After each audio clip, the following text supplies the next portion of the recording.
where almost like chemists, we're trying to titrate. So we introduce the queen on day 1, and we know that she is accepted, and the potential is going to be. Then we take her back. We say no. We wait for 2 days, and we put her back. We want to do this until she is thrown out, and the potential queen says, I am the real queen. You are no longer the queen. So we're doing this every day or every 12 hours, and we want to find that time point.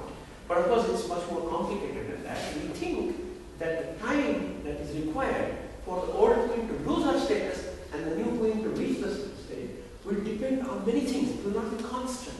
It will depend on the relationship between the old queen and the new queen. If the new queen is the daughter of the old queen, it will be different. If the new queen is the niece of the old queen, it will be different. Secondly, it depends on the fertility of the old queen and the new queen. So we are now building a model where the relatedness between the old queen and the new queen and the fertility of the new queen will decide this so-called equilibrium point. And we're trying to test these models based on such kind of experiments. So we will soon know. But we expect that after some time, the old queen will be thrown out and the new queen will remain. But what that point is, we are trying to determine in experiment. Yes. So will it always be the same potential queen that comes back if you put the queen back? Or is that something like, okay, I tried it once now, another one you can try? Yes, so very important question. I didn't talk about that. We now have evidence that there is a pre-designated potential queen which is acceptable to everybody. But what is interesting in this story is that, see, when you remove the queen, within minutes there is a potential. So the first thing we said is, I want to predict who will become the potential queen even when the queen is present. It's obvious interest. Who is the successor? Who is the deputy director? We want to find out. And we did many experiments, and we can never predict. We can never predict who the successor is.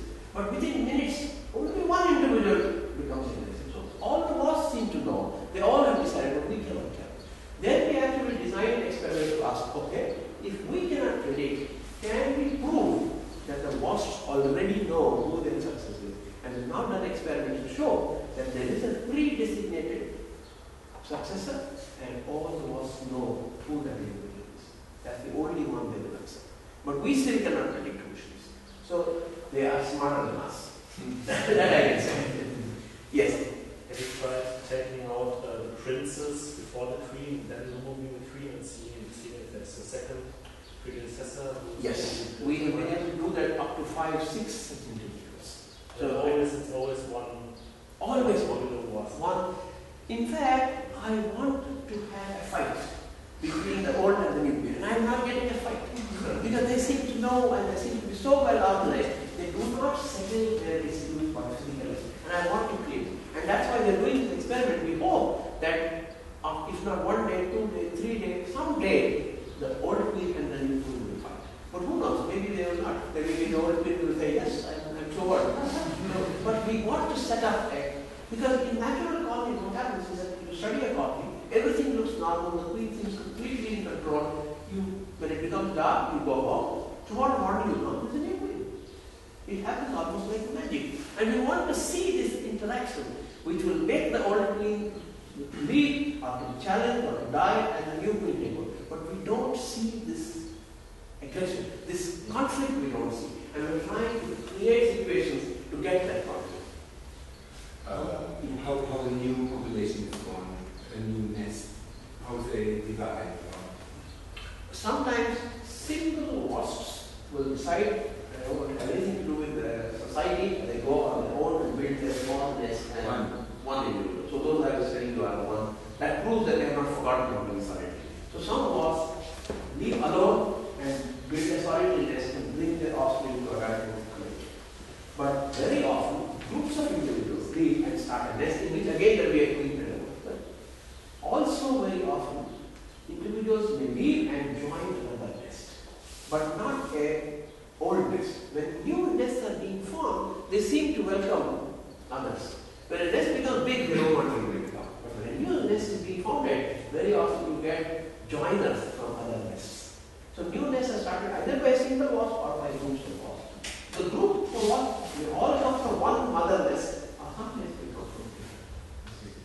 Like the honeybee, there's a dividing yes. new queen. That's In the case of honeybees, of course, the queen is decided at the adulthood.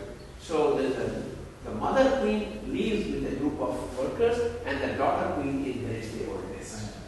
Here, it's not like that. In fact, a group of wasps leave, and amongst them one of them becomes a queen. So if you like, you can say the daughter queen leaves. But we don't know whether she's actually being designated as the queen before she leaves or after she leaves. And in the new group, there is a new dynamics, and there are joiners from somebody else. It's quite possible that when they leave, they don't know, and then the new dynamics will decide who should be the queen. And when does it get bonded, or does it bond such a nest? How long is the life cycle of such a colony or nest? What is the maximum size of such a state? It's extremely variable. Individuals join, individuals leave, it's all in a flux. And if you follow a colony may last only for a few days, or it may last for a whole year. A queen may be in control of a colony for 6 days or for 273 days. So it's very, very variable. I think a lot is decided by the ecology and in some sense the sociology of the colony. See, if a very strong joiner comes from somewhere else, it's quite possible. In fact, we have seen sometimes a strong joiner comes and actually overthrows the existing queen and takes over as the new queen. You can have this kind of a situation. They simply take over. If a colony is small and weak, it can be taken over by a different queen. And there we have seen some conflict. We have often seen conflict between wasps belonging to two different nests. We would like to see conflict of those wasps belonging to the same nest. That way not. But in foreign, there is conflict. A wasp can leave her mother's nest, and instead of starting her own nest, she can raid a small weak nest, challenge the queen, drive her away, and start laying eggs in the ground. And how does it work? You explained, okay, they come and then they put all their eggs, and then they have the queen, the new queen. So if I come to my, how should I explain it? There's a hole in a tree, and there's a wasp coming. As the first instance, comes in, and then puts all the eggs. So she's the queen. First come, first the queen. No, often it doesn't happen like that. If there's going to be a single wasp, then she, of course, and this is not just a hole in the tree, but they actually build a nest. Okay. So a single wasp, they go, build a nest, lay eggs, etc. But groups of females can go, and then they fight amongst themselves, they do whatever dynamics, one is the queen, then collectively they will build the nest, and collectively they will build. It can also happen that I go off as a solitary wasp, and then I'm joined by others. So all of these things are happening. In fact, we don't think wasps would say, I want to be solitary. I think what would happen, first we thought that there are three strategies. One, I want to be solitary, I want to be a queen, I want to be a worker. We don't think that is true. We think there are only two strategies. I want to start my own nest, or I want to join somebody. If I start my own nest, I have confidence that I can manage if I don't get joiners, or I can be the queen even if I get joiners. I make fair persuades. If I don't have the confidence, then I think we won't join somebody as a subordinate. So there are founders and joiners. These are the two strategies. And I think the aim of every founder would be to get joiners, because I can make them work for me. But if I don't get any joiners, I can still manage on my own. I don't really die if I don't get joiners. What's when there's a raider bee coming into a beehive? I mean, maybe the raider bee isn't even genetically it's not a sister to the others. So what's the genetic motivation of those other bees that are now enslaved by this raider bee, which does not even produce offspring that has the same genetic